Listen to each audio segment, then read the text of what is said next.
VikesNow, I am Dustin Baker, and I am back after a long vacation. I am here with Brevin Bain and the Brohioan. I'm going to pronounce it right all nice. I promised myself that. How are you, Brohioan? I'm doing great. It feels good to hear you pronounce my name right. And that name stays beating people's ass somehow. But yeah, we're here, man.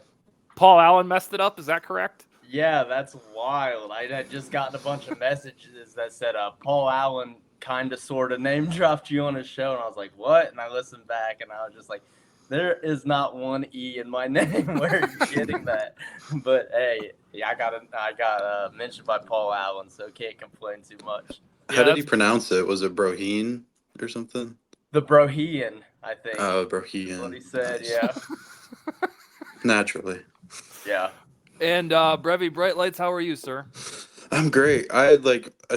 Right when you hit record, I was like, feels like we haven't done this in a while, and we haven't. It like 3 weeks now or something? Yeah. But it's nice to be home. Yeah, it is. We are back now for the extended haul. I have the state fair coming up in Minnesota, but I think we'll be here that Saturday night, so we'll be able to do the next several weeks in this segment. But we got the Brohioan, so we're going to focus on him and this fabulous preseason game. I really don't think I've seen this cool of a preseason game, at least since Kyle Sloter Mania, and this might have even been more exciting because it was these players blossoming before our very eyes when we had a really shitty week. So, Brohioan, I want to ask you out of the gate. I don't think there's any argument that Lewis Cine won the day. He had his moment. I was telling my pals on vacation in Hawaii, the thing that really sucks about Andrew Booth and Lewis Cine is they never had a single moment, nothing. And Cine had it here. So it's really easy to say right now on any Vikings podcast or radio show, oh, yeah, Cine should make the team.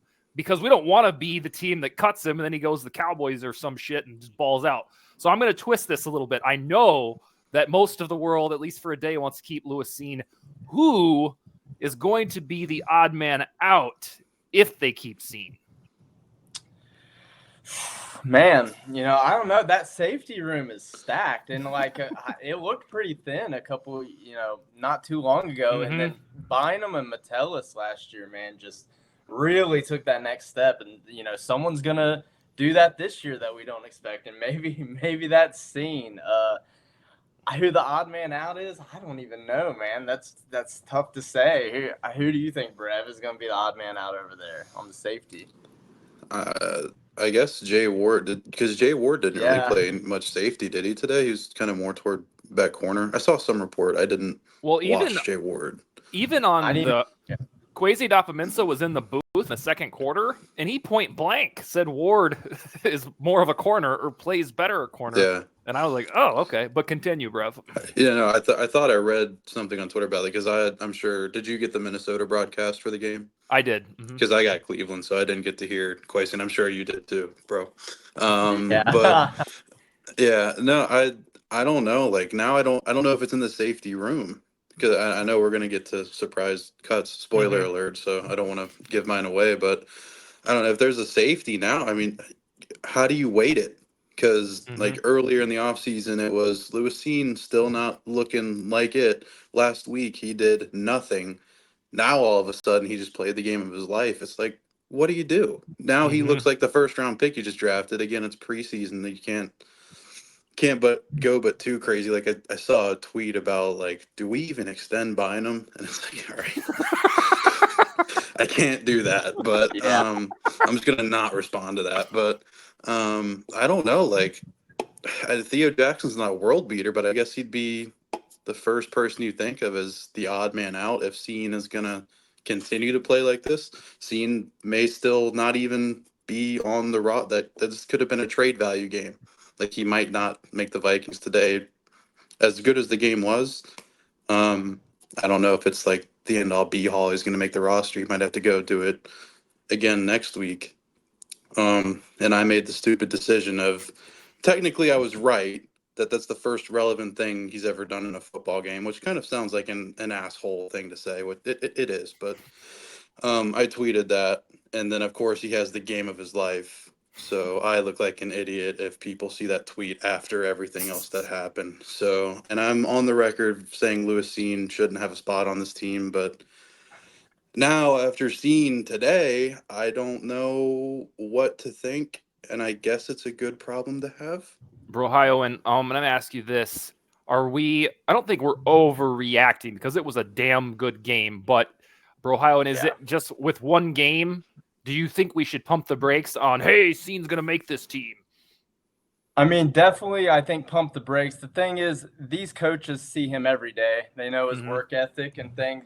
Just because he went out and had a great game. I mean, today he looked like the Ed Reed of preseason, but I saw a time where Audie Cole looked like the next Luke Kuechly. You know what I mean? So it's like pump the brakes, but I mean, it's exactly what you'd want to see. And they would know now, like, hey, his trade value is never going to probably be higher. We know he might not have the work ethic, or maybe they feel like it was a fluke and they could, push for a trade if they think that safety room's deep enough. But I think, you invested a first-round pick on him. He hadn't looked the part, but, a first-round pick's a lot, man. And, some guys just develop at a different rate. And the fact that, he had been injured and, slowed his developing process, to see that, really, get you excited for next week. Okay, is he going to build on that? Is he going to be the guy that we thought he could be? Because I talked a lot of shit when we picked him. It was Cope. Like, we passed on Kyle Hamilton for a guy at the same position that, was ranked lower. And I'm just glad not too many people bookmarked some of my opinions on that and shit. But to see Lewis come out today, man, and he can hit, and he's not afraid to get up there in there. And, if he's playing confidently and fast in the system, he's going to be what they thought he was. And and now's the time to do it. Harry's pretty much done, so this is his chance. I think he probably is going to make it, just because we invested a first round pick in him. You have to know what you have, like, if you're going to take that. And I think I'm just excited to see if he builds on it next week, or if it was just a fluke. And I'm glad the Kyle Sloter thing came up, because, and this is coming from the guy, my Twitter handle literally used to be at Sloter for QB2. After Kyle Sloter had those preseason performances, like, we don't do this every year or anything, but like, there's always seems to be that one guy where you're like, oh, he's going off. Maybe, like you mentioned, Audie Cole, Kyle Sloter. So, and of course, Lewis Cine is different because he's a first round pick, and Sloter and Cole obviously weren't. But I don't know. It's one of those things where, if he performed like Sloter and Cole, because their draft value coming to the team, like, that's out of nowhere, that's unexpected. It's kind of like good for Scene having this kind of game, being a first round pick. It's like, yeah, you should be doing that, right? So I don't know, it's weighted. Where I'm at with him, with Lewis Cine, so if you asked me Thursday or Wednesday, I would have said I'm comfortable with him being cut because he doesn't do anything, and we need that roster spot. It's time to just move on and accept the mistake that you made. That's where I was at. He did change my mind this game into, you know what, you might as well give him a roster spot, because the only thing worse than drafting Lewis Cine instead of Kyle Hamilton is cutting him too early and having him go play for another team and then just being a baller. That would be an absolute bigger catastrophe than the one we already perceived. So I hope he makes the team. Notably on those preseason things, you're absolutely correct, Brohioan. Like, Albert Wilson in 2022 caught 2 touchdowns in a game. He was cut 4 days later. T.Y. McGill was a baller, I think. Was it last preseason or the preseason before that? You'd watch these very preseason games and be like, oh, this guy, he's got to make the 53-man. Kind of like we're seeing from Tristan Jackson now and stuff like that. Absolute positive production. And then they're just not, they don't make it. So I want to ask you guys about Tristan Jackson now that I think of him. I like to think, even though I just gave him an example of the inverse, I'd like to think we're at a spot with him where he makes the 53-man roster. Brevin, I'll go to you there. Do you think that is a shoo-in? And do you think he has the juice to even contend for WR3, let alone WR4? Well, I think WR3 is like a wide open competition. And I guess in years past with KJ Osborne, it didn't really seem like that, even though maybe it should have, but we won't go too deep into that. I don't know. Anybody, and I guess it's a cliche answer that Powell, Jackson, Sherfield, Naylor are all in that competition. I'd probably give Naylor the edge right now, of course, over Jackson. I think the report earlier, I think it was earlier in the week, was that Powell internally was still wide receiver 3 on the depth chart. But when you look at like wide receiver 3 to 4 mainly, it's not like wide receiver 2 to 3 where it's kind of a big jump. 3 and 4 is like you can inverse them, give them a similar amount of of reps and even down to 5, I guess. But I can see. I think I don't want to call Tristan Jackson an absolute lock to make the roster right now. I would like the key is in the lock, and it's turned, but it's not locked. So yeah, him and Naylor, Powell, and I guess if you carry 6 or 7 receivers, kind of those 4 competing for wide receiver 3, it seems like are shoo-ins to make the roster unless they love Lucky Jackson or Deshaun James. I don't see any of those guys making it over one of them. So Brohioan. I think he's played good enough to make it, man. Like I love Brandon Powell. He played for my Gators when he did. He was kind of utility player, a little bit running back, a little bit wide receiver. I expect us to use him in kind of a little hybrid roles and get creative with him, but he's smaller. I really like him a lot as like a depth piece, but as like a 3, like the way Naylor and Jackson have been playing, they seem more like the guys for that. Whereas I think Brandon would come in relief and someone you can trust when he's in there. He's not someone who is going to screw up or anything. He really stepped up for us big when Justin Jefferson went down last year. He had some big plays. But Tristan Jackson, man, that demon has just been hiding in the shadows. Our last time I talked to you guys, Jalen Naylor, that was my bold prediction, was I haven't given up on Jalen Naylor yet. Yeah. So far, it's actually looking pretty decent. But, man, I was sleeping on Tristan Jackson because that dude, and he looks good. And I posted on Twitter this week, like, someone had thrown, I didn't even see who threw him the ball, but he just caught it in stride and he just took off. And it's like, how come every ball I've thrown to Tristan Jackson just looks like the most beautiful ball I've ever seen? Like, he's just been catching everything. And the toe tap touchdown today, I mean, I don't know how he couldn't make it, to be honest. Like, some guys are just a gamer, you know what I mean? And he might be one of them. Yeah, I guess if I had to predict, like, Jackson would be wide receiver 5 or 6 right now making the roster. Like, if there's a gun to my head. Sherfield is kind of that guy that's like, I don't know if you can really give him a wide receiver 4 through 6 role just as like that label, just to give him a label. I think he's going to be that guy that's a little bit more, you sub him in and make it a little obvious that you're running the ball. But that would just be my prediction. Yeah, I've always had a sneaking suspicion that Jackson can be good. And, I felt vindicated when he had the 2-point conversion during the Josh Dobbs games because he's been with this team. This is his 4th season with the Vikings. He started off with the final Zimmer team. Then he was carried over to the O'Connell teams, and he must mesmerize or hoodwink a bunch of coaching staffs. And I think we're seeing it come to fruition now because it feels like the guy's just been around as a practice squad guy forever. Usually those types get cut and they bounce around to the Cardinals, they come back to the Vikings and go to the Seahawks, and then you never hear of them again 3 years later. But he's steadily been at least in the Vikings orbit since 2021. And that's a long damn time for kind of a nobody. I think, like, looking at why he's still here, and I'm not asking, like, why has he been here for so long? It's like I think he's made it this long, maybe not just because there's something there, but he's also kind of benefited from, all right, Thielen's on his way out. Naylor's getting hurt every year until this year. And then this year, of course, KJ Osborne is gone. So he's kind of always like, he's just like hanging by a thread. And now it seems like he's kind of taking it and running. So it's good that he's been around.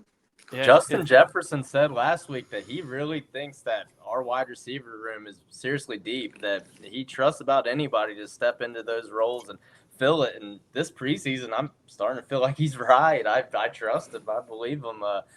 We were talking about, guys like Hunter Renfrow or Juju Smith-Schuster, and it's like, I don't think they're better than what we got right now, maybe possibly with what I've been seeing. So, but how about we just keep developing what we have? Corner is the one where you're doing it on accident. That's my segue before we talk about roster cuts and keepers. Before we get to cornerbacks, though, I'm glad that this has happened for the receiver room. It coming to fruition or coming to light that we realize they like what they have in house. because Brevin can tell you firsthand, we bitched on this show every Saturday night about lack of WR3 because it felt like they didn't get it. Yeah. Mhm. But it turns out we didn't get it. Yep. Because Naylor, they said the hell with his splotchy health history. Like, we think he's going to be good. If you would have asked me in May about Tristan Jackson, I would have been like, oh, he's a sneaky fun guy.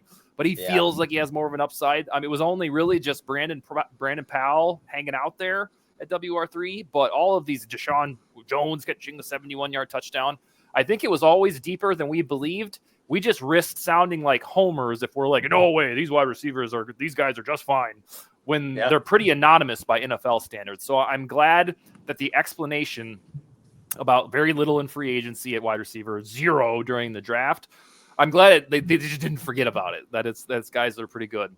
At cornerback, the plot is thickened because if I saw correctly, the guys who didn't play today were Shaq Griffin, Byron Murphy, and Fabian Moreau.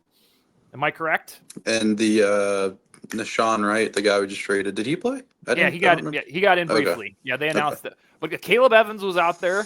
Mm-hmm. So I should back up and say that should mean that Griffin, Murphy, and Moreau are safe or roster, unless something's wrong with them. Wrong with Moreau, I didn't know about.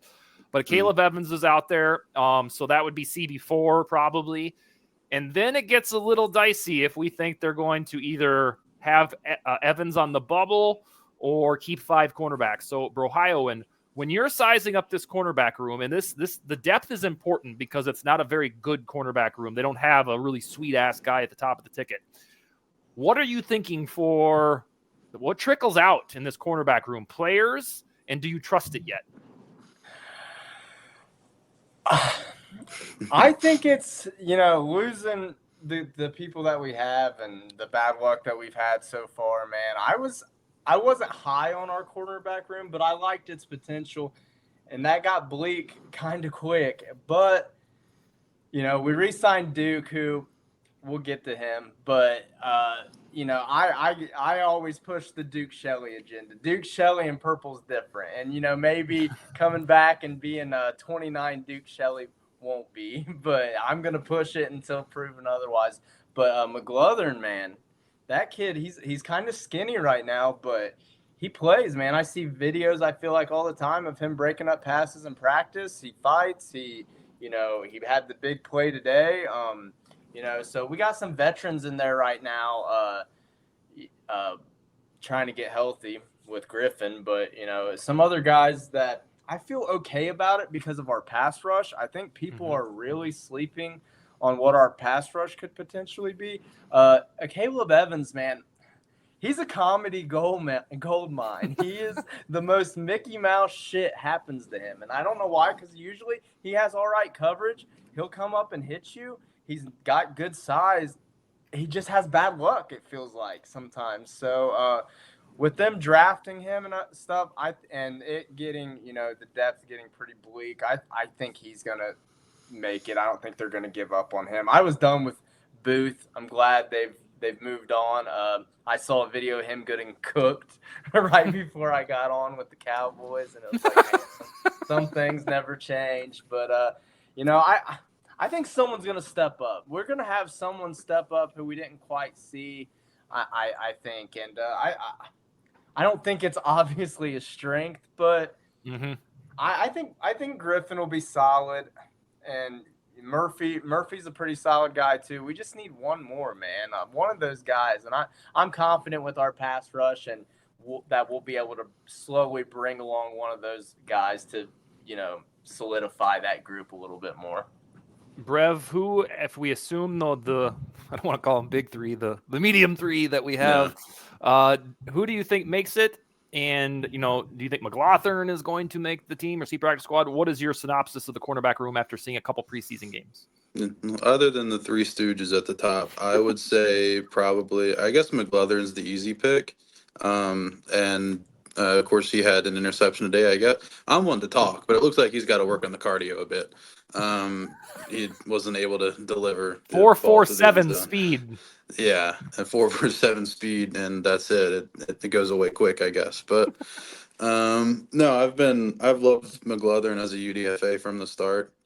Even when we had Mackay and of course Kyrie, I liked McLaurin to make the roster from the jump. I wouldn't have predicted that he was going to make the roster. Of course, it's easy as a fan to say I was rooting for him, but I always liked what was there because I don't like Booth, didn't like Booth. I don't like Evans. Of course, with Caleb Evans, you kind of have to keep him on the roster now as a CB4, which is funny because I feel like 3 weeks ago or something, however long ago it was, the Vikings released like a short, like, oh, receivers doing work at camp. And it's just, I swear to God, every clip was of Caleb Evans getting torched. And like, that's where the corner room is at. So I guess McLaurin, Bobby McCain probably should make it. And with Moreau being safe, I guess if he didn't play today, I don't know. It was alluded to. Luckily, with this defense, you really don't need great corners to be effective. Today was actually the perfect microcosm of the Brian Flores defense from last year that we saw in Minnesota, to where DTR and Tyler Huntley, they both threw, like Huntley threw 14 of 20 and DTR threw 13 to 17. So they were efficient from a completion percentage wise, but their quarterback ratings were awful. So it's like they're completing passes, but they're ugly and they're not maybe the right decisions. So it's all going to be about the pass rush. Just can the corner stay in place for 2.5, 3 seconds for that to get home? Long-winded answer. I hope McLaurin, and then I guess Bobby McCain will make it. At CB, before Kyrie Jackson died, and while Mekhi Blackman's ACL was intact, I was completely content with the cornerback room. I didn't get on these shows and say, "Oh, they don't know what they're doing." I liked it, but then everything's changed, got rotten. I was like, "Oh God, here we go."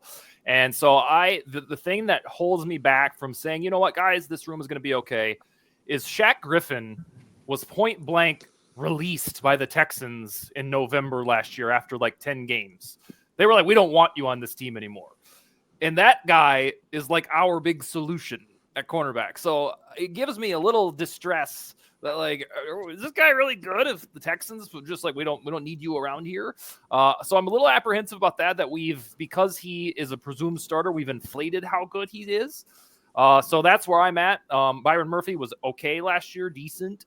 And then after that, you're hoping that somebody blossoms in McLaurin. I used to say Andrew Booth, and that's not going to happen. Or Kyrie Jackson, and Mekhi Blackman's already good. So, yeah, I think there's a little apprehension there. It's certainly not in the top tier of any power rankings in the NFL. All right, let's do some roster maintenance or prediction things. We have, by the time folks watch this show, 9 days until roster cuts, if you can believe that. Brohioan, who are some dudes that are like, we open that document and it's like, oh my goodness, this guy got cut. Last year at this time, it was Jalen Reagor. That was kind of like, oh yeah, he's gone. So give me some one or two players that are going to make eyebrows raised, that like CJ Ham or something like that. Yeah, I wouldn't be shocked. That's a good point. CJ, I've been kind of surprised he's made it as long as he has. Well, he doesn't play offense. Yeah, but I kind of think my boy Duke isn't gonna make it. Yeah, I didn't want to say. I don't even want to bring those vibes. But because I don't know. In purple, he might have just been a gamer, man. He might just, but he hasn't had success anywhere else. So, and if in practice he's not showing it, they got more invested in some of these other guys. I could see him not making it. I just know. It's a need at this point. I need Bo Richter to make this team. I need that kid to make it, dude. I've been pushing that agenda. I don't know. He's got the look. He's got the motor. He had a big sack today right before McLaurin's interception, man. Those plays back to back because they were getting in scoring position and everything. To see that, because week one he looked like mini JJ Watt to me. Like the arm brace, everything was like, whoa, dude. And then he was just wrecking shit. And then you wonder, was it a fluke? And he came out today and he had another big sack. So he's a guy that I'm really hoping makes it. But if I had two guys that I thought might be surprises, and I don't even know if Duke should be a surprise, but because he's a fan favorite, I think him and CJ might be the two, man. Well, when O'Connell first got here 2 years ago at this time, I thought CJ Ham would be cut because they don't use fullbacks. And then they kept him, extended him, and they still don't use fullbacks. But, I think he plays like 15, 20% of the time on offense. Obviously a locker room guy and special teams. So probably he'll make it, but I wanted to throw that one out there. Brevin, it's a good one. Yeah, Brevin, who are yours that you're thinking might be cut and make us go, ooh, okay. Well, unfortunately for us, there were some younger guys that played really well today, and a couple of them last week too that have made this conversation much more necessary. Lewisine, Bo Richter, both weeks this week and last week. Dallas Gant, by the way, deserves a mention on this. He had a day today. Yeah, 9 tackles, I think. Yep, the pass deflection for Lewisine too. I don't know. I just kind of look at where we're. I don't know if it'd be a surprise if you go to a position group where there's like just kind of a lot of guys, but I'm looking at the tight ends and like you read a name like Robert Tonyan and you just think like, oh, he was pretty good a couple years ago, so maybe that could be a surprise. I wasn't so sure he's gonna make the 53 man for the jump. I would prefer N'Keal Harry and Nick Muse to make it over him. And then, of course, Munt and Oliver roster locks at this point. So I guess that could kind of be a surprise.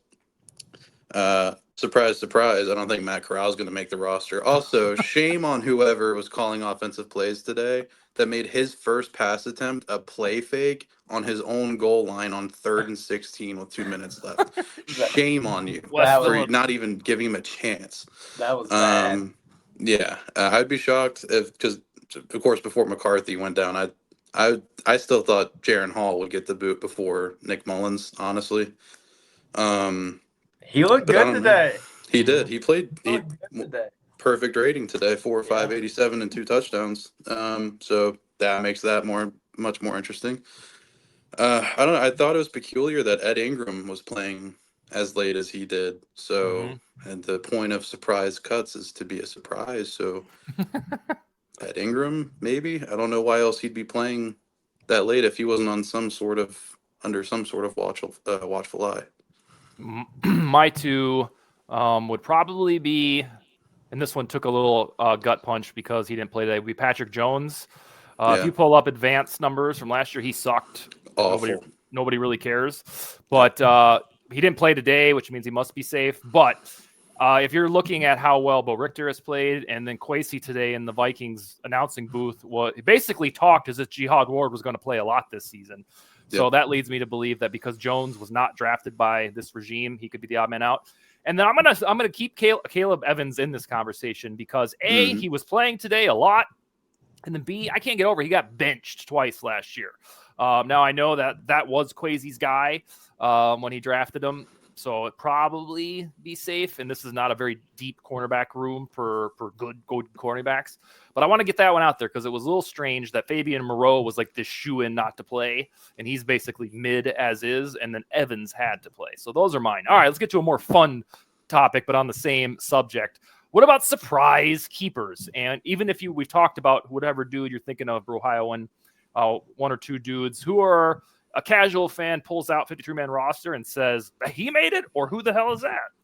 I mean, I kind of talked about it. I made like little jokes and shit here and there when we got Ivan Pace Jr. that said, give me a team full of those guys, like underdogs and shit like that. And Kwesi seems like he's kind of getting that. If we get McGlothern and Bo Richter both to make the team, I just everybody loves an underdog story, man. Two guys, McGlothern, was good in college, but, he's a little skinnier and he didn't get drafted. And then Richter, his arms are a little short, but he had over 10 sacks, at Air Force. And I love those underdogs, man. Ivan Pace was mostly because I'm a hometown guy, but, I like those guys, man, because they have to dig a little deeper than some of the more talented guys have to. So to see those guys, if they're on, you have a guy like Patrick Jones who has been in the system a little bit and you think he might be maxed out,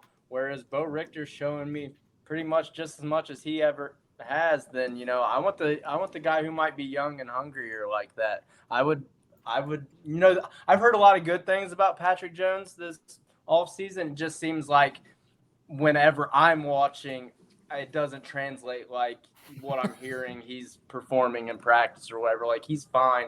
But Bo Richter's jumped out to me more than in 2 games more than he ever has, just about.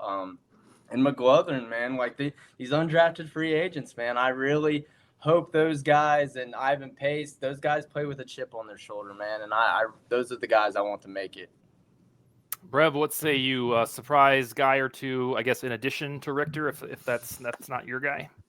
Yeah, Richter's a good one. Honestly, I think my surprise cut candidate like months ago was Kene Nwangwu.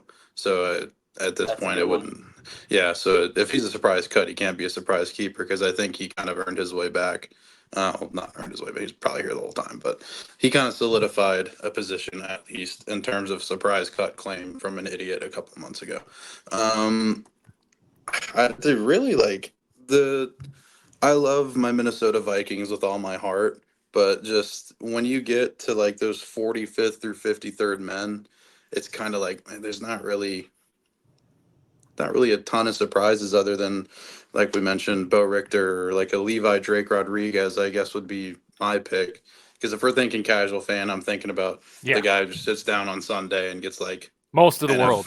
Exactly, yeah. So like Levi Drake Rodriguez, even though I didn't really notice him today, but he was a little bit noticeable last week. I guess that would really be it. Lewis Seen. I'm glad you brought up Kene because he had that 12-yard run today. He had. Mm-hmm. I swear I had to rub my eyes. He looked like Adrian Peterson on that run. The way, just his size and the way he runs upright. And, I've never been high on Kene as a running back. He is a great return specialist, and I'm glad we've kept him for that because he's Pro Bowl potential, obviously, with that. But to me, I just never looked at him, took him seriously as like a legit threat, to be a true running back. And this preseason, he's looked really good, man, really good. So I think he really might have, earned a role possibly. Yeah, mine would be pretty much a summary of what we said with McGlothern as the wild card. Yannick Eckhart, who's on the show somewhat frequently, messaged me. I think it was in jest, but then I think he was serious that McGlothern might end up being the best cornerback on the roster. Certainly not the fastest, he got winded really quick. But that was kind of a sneaky one. And then I hope Bo Richter makes it. He's basically what we thought Gabriel Murphy was going to be, or every non-Brohioan. He already knew Richter was good from the jump. We thought this was going to be Gabriel Murphy, but he's been on the milk carton. And then, of course, Levi Drake Rodriguez. I think he was on the field today just to get reps as a rookie. I still think he's going to make this roster because if you watch that little miniature Vikings draft documentary, Kwesi was like, that's going to be our guy.